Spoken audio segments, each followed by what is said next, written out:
ਪਿਛਲੇ ਲੈਕਚਰ ਵਿੱਚ ਮੈਂ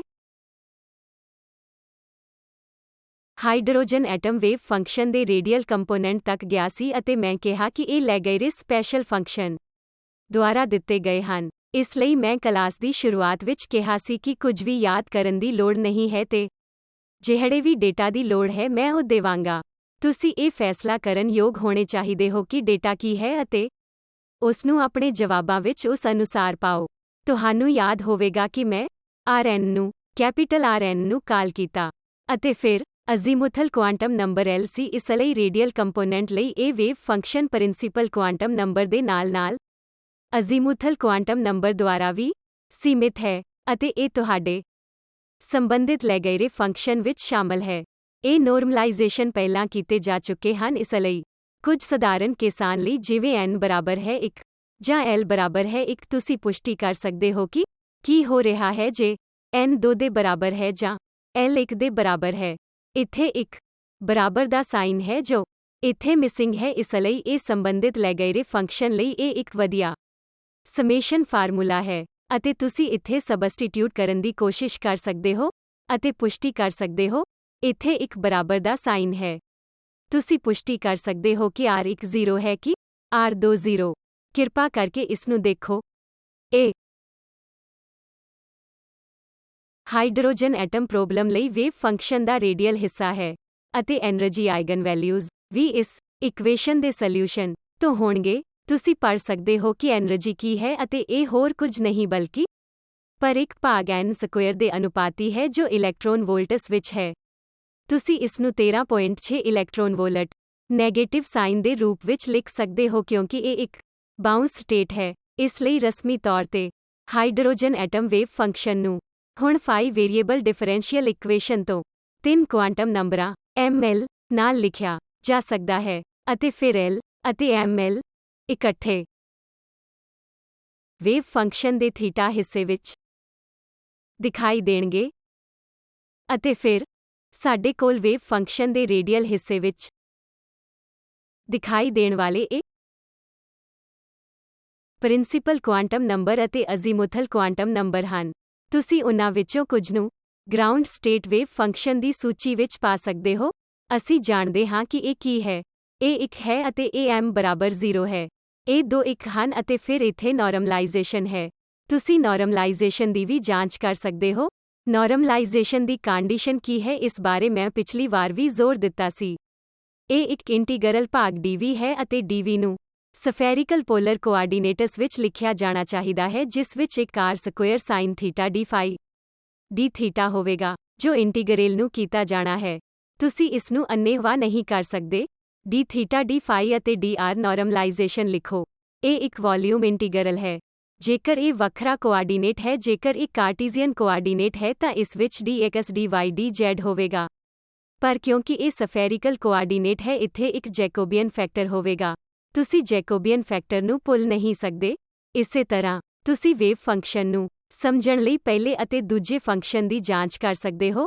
ਤੁਹਾਨੂੰ ਇਹਨਾਂ ਵਿੱਚੋਂ ਕਿਸੇ ਵੀ ਚੀਜ਼ ਨੂੰ ਯਾਦ ਕਰਨ ਦੀ ਲੋੜ ਨਹੀਂ ਹੈ ਪਰ ਨੋਰਮਲਾਈਜੇਸ਼ਨ ਦੀ ਜਾਂਚ ਕਰੋ ਕਿ ਕੀ ਤੁਸੀਂ ਇਸ ਨੂੰ ਦੁਹਰਾਉਣ ਦੇ ਯੋਗ ਹੋ ਜਾਂ ਨਹੀਂ ਅਤੇ ਜਾਂਚ ਕਰੋ ਕਿ ਕੀ ਉਹਨਾਂ ਜਨਰਲ ਸੰਬੰਧਿਤ ਲੈਗੇਰੇ ਫੰਕਸ਼ਨਾਂ ਵਿੱਚ ਪਲਗਿੰਗ ਕਰਕੇ ਤੁਸੀਂ ਇਸ ਵੇਵ ਫੰਕਸ਼ਨ ਨੂੰ ਲਿਖ ਸਕਦੇ ਹੋ। ਕਿਰਪਾ ਕਰਕੇ ਇਸ ਦੀ ਜਾਂਚ ਕਰੋ। ਇੱਥੇ ਜਦੋਂ ਵੀ L 0 ਹੈ ਅਤੇ phi 0 ਹੈ ਤੁਸੀਂ ਜਾਣਦੇ ਹੋ ਕਿ ਉਸ ਨਾਲ ਸੰਬੰਧਿਤ ਕੁਆਂਟਮ ਸੰਖਿਆਵਾਂ ਵਿੱਚ ਥੀਟਾ phi ਡਿਪੈਂਡੈਂਸ ਨਹੀਂ ਹੋਵੇਗੀ।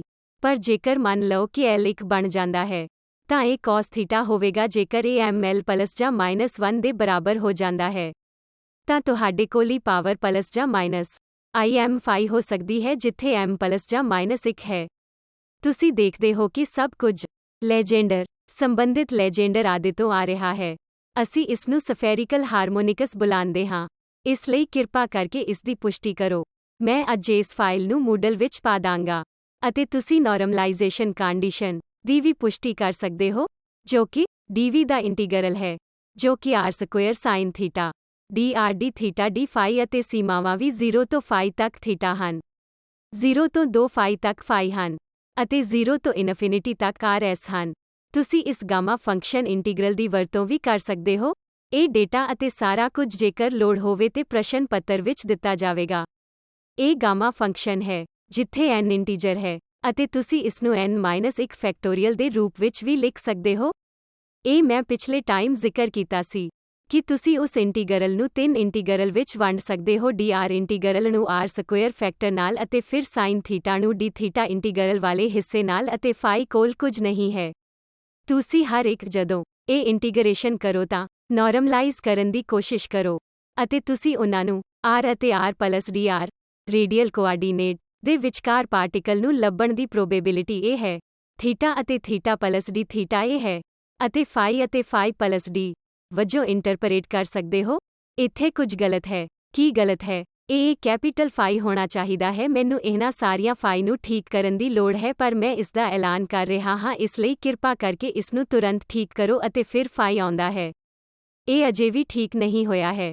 ਬਸ ਯਾਦ ਰੱਖੋ, ਸਪਸ਼ਟ ਹੈ ਕਿ એનર્ਜੀ ਈਜੇਨ ਵੈਲਿਊਜ਼ ਅਜ਼ੀਮੁਥਲ ਕੁਆਂਟਮ ਨੰਬਰ ਅਤੇ ਮੈਗਨੈਟਿਕ ਕੁਆਂਟਮ ਨੰਬਰ ਤੋਂ ਇੰਡੀਪੈਂਡੈਂਟ ਹਨ, ਜਿਵੇਂ ਅਸੀਂ ਲੈਂਡੋ ਲੈਵਲਾਂ ਨਾਲ ਕਰਦੇ ਹਾਂ।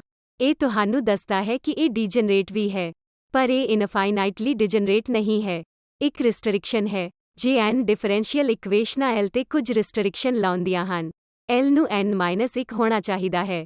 0 ਤੋਂ n- ਤੱਕ ਵੈਲਿਊ ਲੈ ਸਕਦਾ ਹੈ ਅਤੇ ml ਨੂੰ ਹਰ L ਲਈ -L ਤੋਂ +L ਹੋਣਾ ਚਾਹੀਦਾ ਹੈ। ਇਸ ਲਈ ਇਹ ਚੀਜ਼ਾਂ ਡਿਫਰੈਂਸ਼ੀਅਲ ਇਕੁਏਸ਼ਨ ਤੋਂ ਆਉਂਦੀਆਂ ਹਨ, ਤਾਂ ਜੋ ਅਸੀਂ ਨਹੀਂ ਕਰ ਸਕਦੇ। ਇੱਥੇ ਤੁਸੀਂ ਅਸਲ ਵਿੱਚ ਦੇਖ ਸਕਦੇ ਹੋ ਕਿ ਹਰੇਕ ਸਿਧਾਂਤਕ ਕੁਆਂਟਮ ਨੰਬਰ ਲਈ ਡੀਜਨਰੇਸੀ ਕੀ ਹੈ। ਮੈਨੂੰ ਯਕੀਨ ਹੈ ਕਿ ਤੁਸੀਂ ਇਸ ਨੂੰ ਰਸਾਇਣ ਵਿਗਿਆਨ ਵਿੱਚ ਪੜ੍ਹਿਆ ਹੈ। ਡੀਜਨਰੇਸੀ ਕੀ ਹੈ? ਇਹ ਸਿਰਫ n ਸਕੁਏਅਰ ਹੈ ਜੇਕਰ ਤੁਸੀਂ ਸਪਿਨ ਕੁਆਂਟਮ ਨੰਬਰ ਸ਼ਾਮਲ ਨਹੀਂ ਕਰਦੇ ਹੋ। ਪਰ ਜੇਕਰ ਤੁਸੀਂ ਸਪਿਨ ਕੁਆਂਟਮ ਨੰਬਰ ਸ਼ਾਮਲ ਕਰਦੇ ਹੋ ਤਾਂ ਤੁਹਾਡੇ ਕੋਲ 2n ਸਕੁਏਅਰ ਹੋਣਗੇ। ਇੱਕ ਹੋਰ ਚੀਜ਼ ਹੈ ਜੋ ਮੈਨੂੰ ਲੱਗਦਾ ਹੈ ਕਿ ਤੁਹਾਨੂੰ ਪਤਾ ਹੋਣਾ ਚਾਹੀਦਾ ਹੈ ਕਿ ਆਮ ਤੌਰ ਤੇ ਜਦੋਂ ਅਸੀਂ ਪਰਿਵਰਤਨ ਕਰਦੇ ਹਾਂ ਲੈਬ ਵਿੱਚ, ਲੈਬ ਦਾ ਵਿਅਕਤੀ ਮੰਨ ਲਓ ਕਿ ਉਹ ਇੱਕ ਅਜਿਹੀ ਸਟੇਟ ਨੂੰ ਦੇਖ ਰਿਹਾ ਹੈ ਜੋ એનર્ਜੀ En ਅਤੇ psi nlml ਨਾਲ ਹੈ। En ਸਟੇਟ ਵਿੱਚ 2n ਸਕੁਏਅਰ ਡੀਜਨਰੇਸੀ ਹੈ ਜੇਕਰ ਤੁਸੀਂ ਸਪਿਨ ਕੁਆਂਟਮ ਨੰਬਰ ਸ਼ਾਮਲ ਕਰਦੇ ਹੋ ਤੇ ਜੇਕਰ ਤੁਸੀਂ ਉਸ ਨੂੰ ਸ਼ਾਮਲ ਨਹੀਂ ਕਰਦੇ ਤਾਂ n ਸਕੁਏਅਰ ਡੀਜਨਰੇਸੀ ਹੈ। ਮੈਂ ਇੱਕ ਖਾਸ ਸਟੇਟ ਲੈ ਰਿਹਾ ਹਾਂ। ਸਵਾਲ ਇਹ ਹੈ ਕਿ ਕੀ ਇਹ ਐਟਮ ਕਿਸੇ ਵੀ ਉਤੇਜਿਤ ਸਟੇਟ ਤੱਕ ਟ੍ਰਾਂਜੀਸ਼ਨ ਕਰ ਸਕਦਾ ਹੈ ਜਾਂ ਉਤੇਜਿਤ ਸਟੇਟ ਤੋਂ ਘੱਟ એનર્ਜੀ ਵਾਲੀ ਸਟੇਟ ਤੇ ਆ ਸਕਦਾ ਹੈ। ਮੰਨ ਲਓ ਕਿ ਮੈਂ psi m ਦੇ ਨਾਲ ਇੱਕ ਹੋਰ ਨੀਵੀਂ એનર્ਜੀ ਸਟੇਟ Em ਲੈਂਦਾ ਹਾਂ। ਮਾਫ਼ ਕਰਨਾ, ਸ਼ਾਇਦ ਇਹ ਬਹੁਤ ਵਧੀਆ ਨੋਟੇਸ਼ਨ ਨਹੀਂ ਹੈ। ਮੈਂ En1, En2, N1, L1, ML1, N2, L2, ML2 ਰੱਖਣਾ ਹਾਂ। ਸਵਾਲ ਹੈ ਕਿ ਇਹ ਟ੍ਰਾਂਜੀਸ਼ਨ ਤੋਂ ਗੁਜ਼ਰ ਸਕਦਾ ਹੈ ਕਿ ਨਹੀਂ। ਫਿਰ ਕੁਝ ਸਿਲੈਕਸ਼ਨ ਨਿਯਮ ਹਨ, ਉਹ ਸਾਰੇ ਨਹੀਂ ਹਨ। ਇਹ ਔਰਥੋਗੋਨੈਲਿਟੀ ਕੰਡੀਸ਼ਨ ਹਨ ਜੋ ਗਣਿਤ ਵਿੱਚ ਆਉਣਗੀਆਂ, ਪਰ ਪ੍ਰਯੋਗਾਤਮਕ ਇੱਕ ਟ੍ਰਾਂਜੀਸ਼ਨ ਦੀ ਖੋਜ ਕਰਨ ਦੀ ਕੋਸ਼ਿਸ਼ ਕਰੇਗਾ ਜੋ ਕੁਆਂਟਮ ਸੰਖਿਆਵਾਂ ਦੇ ਇਸ ਸਮੂਹ ਤੋਂ ਕੁਆਂਟਮ ਸੰਖਿਆਵਾਂ ਦੇ ਇਸ ਸਮੂਹ ਵਿੱਚ ਜਾਣ ਨਾਲ ਮੇਲ ਖਾਂਦਾ ਹੈ। ਕੀ ਪਰਿਵਰਤਨ ਸੰਭਵ ਹੈ? ਇਸ ਨੂੰ ਹੀ ਸਿਲੈਕਸ਼ਨ ਨਿਯਮ ਕਿਹਾ ਜਾਂਦਾ ਹੈ। ਜਦੋਂ ਸੰਭਵ ਹੈ, ਡੈਲਟਾ L ਜੋ ਕਿ L1 L2 ਹੈ, ਇਸ ਤੇ ਕੀ ਕੰਡੀਸ਼ਨ ਹੈ? ਇਸ ਦੀ ਇਜਾਜ਼ਤ ਕਦੋਂ ਦਿੱਤੀ ਜਾਵੇਗੀ? ਇਸੇ ਤਰ੍ਹਾਂ ਡੈਲਟਾ M ਜੋ ਕਿ ML1 ML2 ਹੈ, ਉਹ ਕਿਹੜੀਆਂ ਸ਼ਰਤਾਂ ਹਨ ਜਿਨ੍ਹਾਂ ਦੇ ਅਧੀਨ ਇਹ ਵਾਪਰੇਗਾ? ਇਹ ਟ੍ਰਾਂਜੀਸ਼ਨ ਹੋਵੇਗਾ। ਇਸ ਨੂੰ ਸਿਲੈਕਸ਼ਨ ਨਿਯਮ ਕਿਹਾ ਜਾਂਦਾ ਹੈ। ਮੈਂ ਤੁਹਾਨੂੰ ਪਹਿਲਾਂ ਦੱਸਦਾ ਹਾਂ ਕਿ ਪ੍ਰਯੋਗਾਤਮਕ ਸਾਨੂੰ ਕਿਹੜਾ ਡੇਟਾ ਦੱਸਦਾ ਹੈ ਅਤੇ ਫਿਰ ਅਸੀਂ ਆਪਣੇ ਗਣਿਤ ਜਾਂ ਕੁਆਂਟਮ ਮਕੈਨਿਕਸ ਤੋਂ ਦੇਖਾਂਗੇ ਕਿ ਕੀ ਅਸੀਂ ਉਸ ਜਾਣਕਾਰੀ ਨੂੰ ਦੁਬਾਰਾ ਤਿਆਰ ਕਰ ਸਕਦੇ ਹਾਂ। ਹੁਣ ਡੈਲਟਾ L ਸੀਮਾ ਪ੍ਰਯੋਗਾਤਮਕ ਤੌਰ ਤੇ ਹੋਣ ਲਈ ਦਿੱਤੀ ਗਈ ਹੈ। ਉਹ ਪਾਉਂਦੇ ਹਨ ਕਿ ਡੈਲਟਾ L ਪਲਸ ਜਾਂ -1 ਹੋਣਾ ਚਾਹੀਦਾ ਹੈ ਅਤੇ ਡੈਲਟਾ ML ਨੂੰ 0 ਜਾਂ ਪਲਸ ਜਾਂ -1 ਹੋਣਾ ਚਾਹੀਦਾ ਹੈ। ਉਹ ਇਹ ਕਹਿੰਦੇ ਹਨ। ਅਸੀਂ ਇਸ ਗੱਲ ਦੀ ਪੁਸ਼ਟੀ ਕਿਵੇਂ ਕਰਦੇ ਹਾਂ ਕਿ ਇਹੋ ਜਿਹੀ ਸਮੱਸਿਆ ਮਦਦ ਕਰ ਸਕਦੀ ਹੈ? ਅਸੀਂ ਸਿਲੈਕਸ਼ਨ ਨਿਯਮ ਤੇ ਪ੍ਰਯੋਗਾਤਮਕ ਡੇਟਾ ਨੂੰ ਕਿਵੇਂ ਸਮਝਦੇ ਹਾਂ? ਇਹ ਸਮਝਣ ਲਈ ਕਿ ਮਨਮਾਨੀ ਸਥਿਤੀ ਵਿੱਚ ਲਿਖਣ ਦੀ ਕੋਸ਼ਿਸ਼ ਕਰੋ ਅਤੇ ਮੈਂ ਤੁਹਾਨੂੰ ਦੱਸਿਆ ਕਿ ਇਹ ਟੌਗਲਿੰਗ ਉਦੋਂ ਤੱਕ ਨਹੀਂ ਹੋ ਸਕਦੀ ਜਦੋਂ ਤੱਕ ਤੁਸੀਂ ਇੱਕ ਸੁਪਰਪੋਜ਼ ਸਥਿਤੀ ਨਹੀਂ ਲਿਖਦੇ। ਜੇਕਰ ਇਹ ਸਟੇਸ਼ਨਰੀ ਸਟੇਟ ਵਿੱਚ ਹੈ ਤਾਂ ਇਹ ਸਟੇਸ਼ਨਰੀ ਸਟੇਟ ਵਿੱਚ ਹੀ ਰਹੇਗਾ।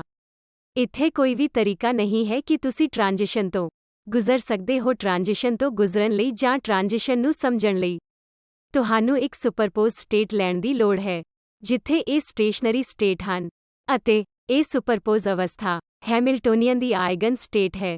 ਹਾਂ ਜਾਂ ਨਹੀਂ? ਨਹੀਂ, ਇਹ ਨਹੀਂ ਹੋ ਸਕਦੀ। ਇਹ ਸੁਪਰਪੋਜ਼ ਸਟੇਟ ਉਹ ਹੈ ਜੋ ਤੁਸੀਂ ਰਸਮੀ ਤੌਰ ਤੇ ਮੈਂ ਸਾਰੇ ਕੁਆਂਟਮ ਨੰਬਰਾਂ ਨੂੰ ਲਗਾਉਣ ਦੀ ਕੋਸ਼ਿਸ਼ ਨਹੀਂ ਕਰ ਰਿਹਾ। ਮੈਂ energy level M, energy level N ਕਹਿ ਰਿਹਾ ਹਾਂ। ਅਤੇ ਇਸ ਟ੍ਰਾਂਜੀਸ਼ਨ ਨੂੰ ਸਮਝਣ ਲਈ ਤੁਸੀਂ ਇੱਕ ਸੁਪਰਪੋਜ਼ ਸਟੇਟ ਲੈਂਦੇ ਹੋ ਅਤੇ ਇਸ ਸਟੇਟ ਵਿੱਚ x ਲਈ t ਦੀ ਇੱਕ ਐਕਸਪੈਕਟੇਸ਼ਨ ਵੈਲਿਊ ਲੱਭਦੇ ਹੋ। ਤੁਸੀਂ ਅਜਿਹਾ ਕਰ ਸਕਦੇ ਹੋ। ਇਹ ਪੋਜੀਸ਼ਨ ਸਪੇਸ ਵਿੱਚ ਸਾਈ ਸਟਾਰ ਹੈ ਜਿਸ ਨੂੰ ਤੁਸੀਂ ਲਿਖਣ ਦੀ ਕੋਸ਼ਿਸ਼ ਕਰ ਸਕਦੇ ਹੋ। ਰਸਮੀ ਤੌਰ ਤੇ ਤੁਸੀਂ r ਵੈਕਟਰ ਜਾਂ t ਦਾ r ਵੈਕਟਰ ਲੈ ਸਕਦੇ ਹੋ ਅਤੇ ਅਜਿਹਾ ਕਰ ਸਕਦੇ ਹੋ। ਇੱਕ ਡਾਇਮੈਂਸ਼ਨ ਵਿੱਚ ਤੁਸੀਂ x ਲੈ ਸਕਦੇ ਹੋ ਕਿਉਂਕਿ ਇਹ ਲਿਖਣ ਦਾ ਸਹੀ ਤਰੀਕਾ ਨਹੀਂ ਹੈ। ਜੇਕਰ ਮੈਂ ਵੋਲਿਊਮ ਇੰਟੀਗਰਲ ਨੂੰ dx dy dz ਦੇ ਰੂਪ ਵਿੱਚ ਲਿਖਦਾ ਹਾਂ ਤਾਂ ਮੈਨੂੰ ਸਾਈ ਸਟਾਰ ਲਿਖਣਾ ਚਾਹੀਦਾ ਹੈ ਜਾਂ ਮੈਨੂੰ r ਥੀਟਾ ਫਾਈ ਕੋਆਰਡੀਨੇਟ ਵਿੱਚ dv ਵੋਲਿਊਮ ਲਿਖਣਾ ਚਾਹੀਦਾ ਹੈ ਅਤੇ ਫਿਰ ਮੈਂ ਇੱਕ ਰੇਡੀਅਲ ਕੋਆਰਡੀਨੇਟ ਐਕਸਪੈਕਟੇਸ਼ਨ ਵੈਲਿਊ ਪਾ ਸਕਦਾ ਹਾਂ। ਜੋ ਮੈਂ ਇੱਥੇ ਕਹਿ ਰਿਹਾ ਹਾਂ ਉਹ ਇਹ ਹੈ ਕਿ ਤੁਸੀਂ x ਨੂੰ ਰੇਡੀਅਲ ਕੋਆਰਡੀਨੇਟ ਲੈ ਲਓ, ਰੇਡੀਅਲ ਕੋਆਰਡੀਨੇਟ ਲਓ ਅਤੇ ਇਸ ਨੂੰ ਹੱਲ ਕਰਨ ਦੀ ਕੋਸ਼ਿਸ਼ ਕਰੋ। ਤੁਹਾਡੇ ਵੇਵ ਫੰਕਸ਼ਨ ਵਿੱਚ ਰੇਡੀਅਲ ਕੋਆਰਡੀਨੇਟ ਦੀ ਐਕਸਪੈਕਟੇਸ਼ਨ ਵੈਲਿਊ, ਜੋ ਕਿ ਇੱਕ ਸੁਪਰਪੋਜ਼ ਵੇਵ ਫੰਕਸ਼ਨ ਹੈ, ਕਿਰਪਾ ਕਰਕੇ ਇਸ ਨੂੰ ਆਪਣੇ ਆਪ ਕਰੋ ਅਤੇ ਦੇਖੋ ਕਿ ਤੁਹਾਨੂੰ ਕੀ ਮਿਲਦਾ ਹੈ। ਇਸ ਨੂੰ ਨਾ ਹੀ ਕਰੀਏ। ਤੁਸੀਂ ਇੱਕ ਬਕਸੇ ਵਿੱਚ ਇੱਕ ਡਾਇਮੈਂਸ਼ਨਲ ਪਾਰਟੀਕਲ ਨੂੰ ਸਿਰਫ ਇੱਕ ਸਰਲ ਸਥਿਤੀ ਲਈ ਕਰੋ। ਇੱਕ ਬਕਸੇ ਵਿੱਚ ਇੱਕ ਡਾਇਮੈਂਸ਼ਨਲ ਪਾਰਟੀਕਲ ਨੂੰ ਲਓ, ਗਰਾਊਂਡ ਸਟੇਟ ਅਤੇ ਪਹਿਲਾ ਉਤਸ਼ਾਹਿਤ ਸਟੇਟ ਦੀ ਇੱਕ ਸੁਪਰਪੋਜੀਸ਼ਨ ਲਓ ਅਤੇ ਫਿਰ ਟਾਈਮ ਦੇ ਇੱਕ ਫੰਕਸ਼ਨ ਵਜੋਂ x ਦਾ ਐਕਸਪੈਕਟੇਸ਼ਨ ਵੈਲਿਊ ਕੀ ਹੈ ਇਸ ਨੂੰ ਹੱਲ ਕਰੋ। x ਟਾਈਮ ਤੋਂ ਇੰਡੀਪੈਂਡੈਂਟ ਹੋਵੇਗਾ ਜੇਕਰ ਸਟੇਟ ਸਟੇਸ਼ਨਰੀ ਸਟੇਟ ਸੀ। ਐਕਸਪੈਕਟੇਸ਼ਨ ਵੈਲਿਊ, ਕੀ ਇਹ ਸਹੀ ਹੈ? ਜੇਕਰ ਐਕਸਪੈਕਟੇਸ਼ਨ ਵੈਲਿਊ ਟਾਈਮ ਤੇ ਡਿਪੈਂਡੈਂਟ ਹੋਏਗੀ ਤਾਂ ਉਹ ਟਾਈਮ ਦੀ ਡਿਪੈਂਡੈਂਸ ਐਨਰਜੀ ਲੈਵਲਾਂ ਵਿਚਕਾਰ ਅੰਤਰ ਦੇ ਓਸੀਲੇਟਰੀ ਫੰਕਸ਼ਨ ਦਾ ਇੱਕ ਫੰਕਸ਼ਨ ਹੋਏਗਾ। ਇਸ ਤੁਹਾਨੂੰ ਕੁਝ ਦੱਸਦਾ ਹੈ। ਇਹ ਕਲਾਸੀਕਲ ਹਾਰਮੋਨਿਕ ਓਸੀਲੇਟਰ ਵਿੱਚ ਇੱਕ ਹਾਰਮੋਨਿਕ ਓਸੀਲੇਟਰ ਦੀ ਸਥਿਤੀ ਵਰਗਾ ਹੈ। ਤੁਹਾਡੇ ਕੋਲ ਇਹ cos ਓਮੇਗਾ t ਹੈ। ਕੁਝ ਅਰਥਾਂ ਵਿੱਚ ਤੁਸੀਂ ਦੇਖਦੇ ਹੋ ਕਿ ਇਹ ਤੁਹਾਡੀ ਹਾਰਮੋਨਿਕ ਓਸੀਲੇਟਰ ਫ੍ਰੀਕੁਐਂਸੀ ਦੇ ਸਮਾਨ ਹੈ ਜਿਸ ਦੀ ਫ੍ਰੀਕੁਐਂਸੀ em-en ਭਾਗ h ਕ੍ਰਾਸ ਹੈ। ਇੱਕ ਡਾਇਮੈਂਸ਼ਨਲ ਪ੍ਰੋਬਲਮ ਵਿੱਚ ਵੀ ਜੇਕਰ ਤੁਸੀਂ ਇਸ ਨੂੰ 3 ਡਾਇਮੈਂਸ਼ਨਲ ਹਾਈਡਰੋਜਨ ਐਟਮ ਪ੍ਰੋਬਲਮ ਵਿੱਚ ਕਰਦੇ ਹੋ ਤਾਂ ਇਸ ਨੂੰ ਰਸਮੀ ਤੌਰ ਤੇ ਤੁਹਾਨੂੰ n1l1ml1 ਲਿਖਣਾ ਪਵੇਗਾ ਅਤੇ ਇਹ n2l2ml2 ਹੋਣਾ ਚਾਹੀਦਾ ਹੈ। ਅਤੇ ਫਿਰ ਰੇਡੀਅਲ ਕੋਆਰਡੀਨੇਟ ਐਕਸਪੈਕਟੇਸ਼ਨ ਵੈਲਿਊ ਦਾ ਪਤਾ ਲਗਾਉਣ ਲਈ ਵੋਲਿਊਮ ਉੱਤੇ ਇੰਟੀਗ੍ਰੇਸ਼ਨ ਕਰੋ। ਤੁਸੀਂ ਇਸ ਨੂੰ ਹਸਪਤਾਲ ਦੇ ਕਮਰੇ ਵਿੱਚ ਸ਼ਾਂਤੀ ਨਾਲ ਬੈਠ ਕੇ ਕਰ ਸਕਦੇ ਹੋ। ਸਿਰਫ ਇੱਕ ਸਿੱਧਾ ਜਿਹਾ ਅਭਿਆਸ ਹੈ। ਮੂਲ ਰੂਪ ਤੋਂ ਇਹ cos ਓਮੇਗਾ t ਜਾਂ cos ਤੇ ਉਹਨਾਂ ਦੋ ਲੈਵਲਾਂ ਵਿੱਚ ਐਨਰਜੀ ਦਾ ਅੰਤਰ ਤੇ ਡਿਪੈਂਡ ਕਰੇਗਾ ਅਤੇ ਹਾਈਡਰੋਜਨ ਐਟਮ ਦੀ ਸਮੱਸਿਆ ਦੇ ਮਾਮਲੇ ਵਿੱਚ ਇਹ ਨੌਨ ਜ਼ੀਰੋ ਹੋਵੇਗੀ। ਜੇਕਰ ਡੈਲਟਾ L ਪਲਸ ਜਾਂ ਮਾਈਨਸ 1 ਹੈ ਅਤੇ ਜੇਕਰ ਡੈਲਟਾ ML 0 ਜਾਂ ਪਲਸ ਜਾਂ ਮਾਈਨਸ 1 ਹੈ, ਮੈਂ ਚਾਹੁੰਦਾ ਹਾਂ ਕਿ ਤੁਸੀਂ ਇਸ ਦੀ ਪੁਸ਼ਟੀ ਕਰੋ। ਕੀ ਤੁਸੀਂ ਜਾਂਚ ਕਰਨ ਦੀ ਕੋਸ਼ਿਸ਼ ਕਰੋਗੇ? ਇਸ ਗਰਾਊਂਡ ਸਟੇਟ ਨੂੰ ਲਓ। ਗਰਾਊਂਡ ਸਟੇਟ ਕੀ ਹੈ? ਇੱਕ 0 ਹੈ। ਇਸ ਗਰਾਊਂਡ ਸਟੇਟ ਨੂੰ ਲਓ ਅਤੇ ਫਿਰ B ਵਾਰ ਲਓ ਜੋ ਕਿ r ਥੀਟਾ ਫਾਈ ਹੈ।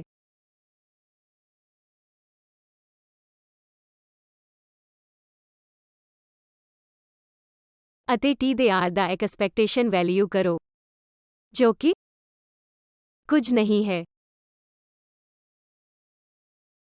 ਪਰ ਕੋਈ ਇਸ ਨੂੰ ਸੁਪਰਪੋਜ਼ ਵੇਵ ਫੰਕਸ਼ਨ ਕੈਪੀਟਲ ਸਾਈ ਕਹਿੰਦਾ ਹੈ। ਸਾਈ ਸਟਾਰ r ਸਾਈ ਤਾਂ ਵੋਲਿਊਮ ਉੱਥੇ ਹੋਵੇਗਾ r square dr sign theta d theta d ਫਾਈ। ਮੈਂ t ਤੇ ਕਰਨਾ ਚਾਹੁੰਦਾ ਹਾਂ। ਮੈਂ ਚਾਹੁੰਦਾ ਹਾਂ ਕਿ ਤੁਸੀਂ ਇਸ ਨੂੰ r ਥੀਟਾ ਫਾਈ ਤੇ ਕਰੋ। t ਤੇ ਤੁਹਾਨੂੰ ਉੱਥੇ ਕੀ ਕਰਨਾ ਹੈ? ਤੁਹਾਨੂੰ t ਤੇ ਸਾਈ ਲਿਖਣ ਦੀ ਕੋਸ਼ਿਸ਼ ਕਰਨੀ ਹੈ। e ਪਾਵਰ ਮਾਈਨਸ i ਹੋਵੇਗੀ। e ਇੱਕ t over h cross psi ਇੱਕ 0 plus b e power minus i e 2t over h cross psi 2 ਇੱਕ 0। ਤੁਹਾਨੂੰ ਇੱਥੇ ਇਸ ਨੂੰ ਸਬਸਟੀਟਿਊਟ ਕਰਨਾ ਪਵੇਗਾ।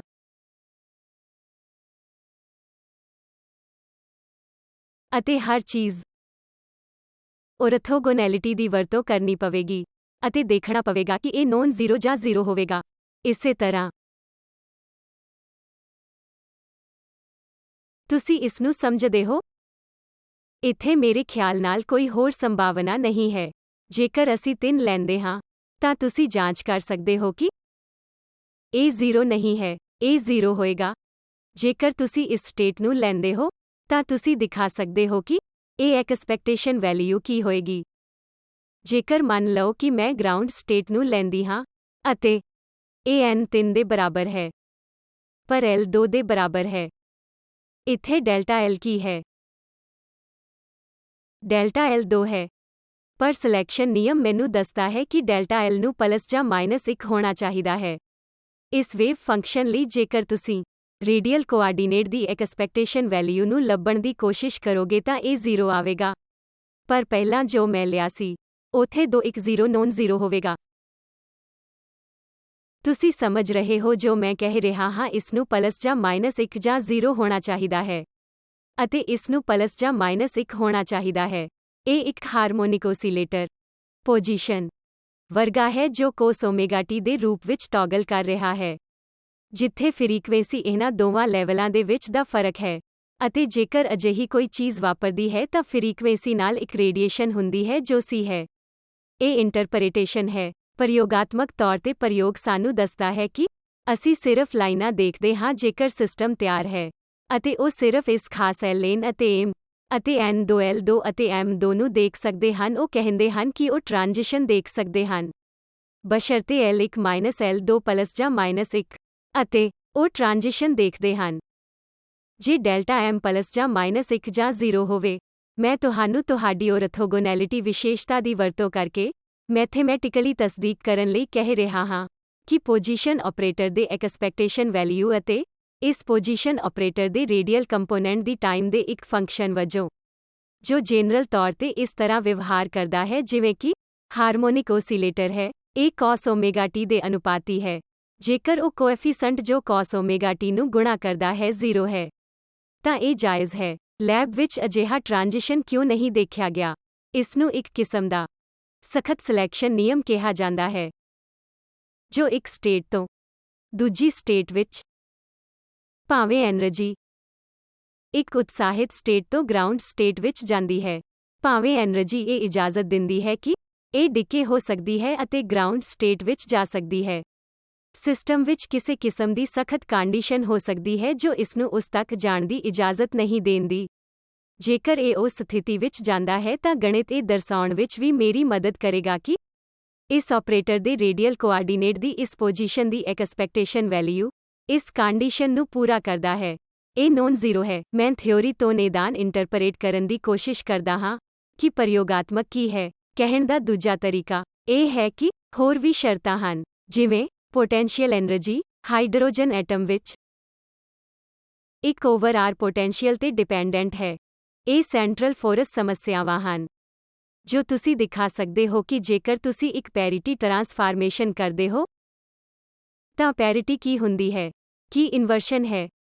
ਇੱਕ r ਵੈਕਟਰ ਲਓ ਅਤੇ ਇਸ ਨੂੰ 2-r ਵੈਕਟਰ ਬਣਾਓ ਜੋ ਹੈਮਿਲਟੋਨੀਅਨ ਹੈ। ਇਹ ਤੁਹਾਡੀ ਸਿਮੈਟ੍ਰਿਕ ਪੋਟੈਂਸ਼ੀਅਲ ਸਮੱਸਿਆ ਦੇ ਸਮਾਨ ਹੈ ਜੋ ਮੈਂ ਤੁਹਾਨੂੰ ਦੱਸ ਰਿਹਾ ਸੀ ਕਿ ਇੱਕ ਡਾਇਮੈਂਸ਼ਨ ਵਿੱਚ x ਦਾ v ਮਾਈਨਸ x ਦੇ v ਦੇ ਬਰਾਬਰ ਹੈ। ਅਤੇ ਉਹ ਕੀ ਹੈ ਜੋ ਤੁਹਾਡੇ ਵੇਵ ਫੰਕਸ਼ਨਾਂ ਵਿੱਚ ਰਿਫਲੈਕਟ ਹੁੰਦਾ ਹੈ, ਜਿਸਨੇ ਤੁਹਾਡੇ ਵੇਵ ਫੰਕਸ਼ਨਾਂ ਨੂੰ ਆਡ ਫੰਕਸ਼ਨ ਜਾਂ ਸਮ ਫੰਕਸ਼ਨ ਬਣਾਇਆ ਹੈ। ਇੱਥੇ ਇਹੋ ਜੀ ਦਲੀਲ ਹੋਵੇਗੀ ਕਿ L ਬਰਾਬਰ 0 ਅਤੇ L ਬਰਾਬਰ 1। ਮਾਫ਼ ਕਰਨਾ, ਜੇਕਰ ਇਹ L 0 ਦੇ ਬਰਾਬਰ ਹੈ, ਇਸ ਤਰ੍ਹਾਂ ਦਾ ਟ੍ਰਾਂਜੀਸ਼ਨ ਹੋਣਾ ਅਸੰਭਵ ਹੈ ਕਿਉਂਕਿ ਸਮਾਨਤਾ ਸੀਮਾ ਦੇ ਕਾਰਨ ਇਸ ਨੂੰ ਸੁਤੰਤਰ ਤੌਰ ਤੇ ਦੇਖਿਆ ਜਾ ਸਕਦਾ ਹੈ। ਅਸੀਂ ਉਹ ਸਿਮੈਟਰੀ ਨਹੀਂ ਕਰ ਰਹੇ।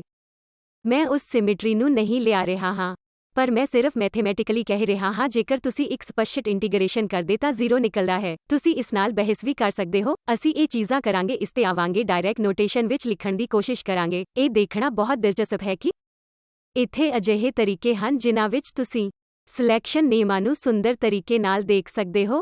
ਤੁਸੀਂ ਸਪਸ਼ਟ ਤੌਰ ਤੇ ਜਾਂਚ ਕਰ ਸਕਦੇ ਹੋ ਕਿ ਇਹ 0 ਹੈ ਜਾਂ ਨਹੀਂ। ਰਸਮੀ ਤੌਰ ਤੇ ਇੱਕ ਡਾਇਮੈਂਸ਼ਨਲ ਪ੍ਰੋਬਲਮ ਵਿੱਚ ਵੀ ਤੁਸੀਂ ਇਹ ਕਹਿਣ ਦੀ ਕੋਸ਼ਿਸ਼ ਕਰ ਸਕਦੇ ਹੋ ਕਿ ਐਕਸਪੈਕਟੇਸ਼ਨ ਵੈਲਿਊ ਇਸ ਦੇ ਅਨੁਪਾਤੀ ਹੈ। ਪਰ ਜੇਕਰ ਤੁਸੀਂ ਇੱਕ ਸੁਪਰਪੋਜ਼ ਸਟੇਟ ਲਈ ਰੇਡੀਅਲ ਕੋਆਰਡੀਨੇਟ ਲਈ 3 ਡਾਇਮੈਂਸ਼ਨਲ ਹਾਈਡਰੋਜਨ ਐਟਮ ਸਮੱਸਿਆ ਨੂੰ ਲੈਂਦੇ ਹੋ ਤਾਂ ਤੁਸੀਂ ਇਹ ਦੇਖਣ ਦੀ ਕੋਸ਼ਿਸ਼ ਕਰ ਸਕਦੇ ਹੋ ਕਿ ਟਾਈਮ ਡਿਪੈਂਡੈਂਸ ਹੈ। ਇਹ ਨੌਨ 0 ਤਾਂ ਹੀ ਹੋਵੇਗਾ ਜੇਕਰ ਡੈਲਟਾ L ਅਤੇ ਡੈਲਟਾ ML ਸਿਲੈਕਸ਼ਨ ਨਿਯਮ ਨੂੰ ਸੰਤੁਸ਼ਟ ਕਰਦੇ ਹਨ, ਜਿਵੇਂ ਕਿ ਉਹ ਕਹਿਣ ਦੀ ਕੋਸ਼ਿਸ਼ ਕਰ ਰਿਹਾ ਸੀ। ਮੰਨ ਲਓ ਤੁਸੀਂ ਇਸ ਨੂੰ 1 0 0 2 0 0 ਮੰਨਦੇ ਹੋ ਕੀ ਇਹ 0 ਹੋਵੇਗਾ? ਇੱਕ ਸਵਾਲ ਹੈ, ਮੈਂ ਚਾਹੁੰਦਾ ਹਾਂ ਤੁਸੀਂ ਤਸਦੀਕ ਕਰੋ। ਲੈਜੈਂਡਰ ਸੰਬੰਧਿਤ ਲੈਗੁਏਰੇ ਸੰਬੰਧਿਤ ਔਰਥੋਗੋਨੈਲਿਟੀ ਦੀ ਵਰਤੋਂ ਕਰੋ ਅਤੇ ਯਕੀਨੀ ਬਣਾਓ ਕਿ ਤੁਸੀਂ ਤਸਦੀਕ ਕਰਕੇ ਦੇਖ ਸਕਦੇ ਹੋ ਕਿ ਇਹ 0 ਹੋਵੇਗਾ ਜਾਂ ਨੌਨ ਜ਼ੀਰੋ। ਤੁਸੀਂ ਇਸ ਨੂੰ ਮਾਮੂਲੀ ਤੌਰ ਤੇ ਦੇਖ ਸਕਦੇ ਹੋ ਕਿ ਉੱਥੇ ਇੱਕ ਕੋਸ ਥੀਟਾ ਆ ਰਿਹਾ ਹੈ ਅਤੇ ਜਦੋਂ ਤੁਸੀਂ ਉਹ ਇੰਟੀਗਰਲ ਸਾਈਨ ਥੀਟਾ ਕੋਸ ਥੀਟਾ ਵੀ ਥੀਟਾ ਕਰਦੇ ਹੋ ਤਾਂ ਇਹ 0 ਹੋਵੇਗਾ ਜੋ ਤੁਸੀਂ ਆਪੇ ਕਰ ਸਕਦੇ ਹੋ। ਇਸ ਮੁਲਾਂਕਣ ਦੀ ਓਮੇਗਾ ਫ੍ਰੀਕੁਐਂਸੀ ਦੇ ਨਾਲ ਇੱਕ ਓਸੀਲੇਟਰ ਦੇ ਡਿਸਪਲੇਸਮੈਂਟ ਵਜੋਂ ਵਿਆਖਿਆ ਕੀਤੀ ਜਾ ਸਕਦੀ ਹੈ। ਮੈਂ ਇਸ ਤੇ ਜ਼ੋਰ ਦੇਣ ਦੀ ਕੋਸ਼ਿਸ਼ ਕਰ ਰਿਹਾ ਹਾਂ, ਦੋ ਲੈਵਲ ਦੇ ਵਿਚਕਾਰ ਦੀ ਐਨਰਜੀ ਦੇ ਅੰਤਰ ਦੇ ਨਾਲ H ਕ੍ਰਾਸ ਓਮੇਗਾ ਹੈ।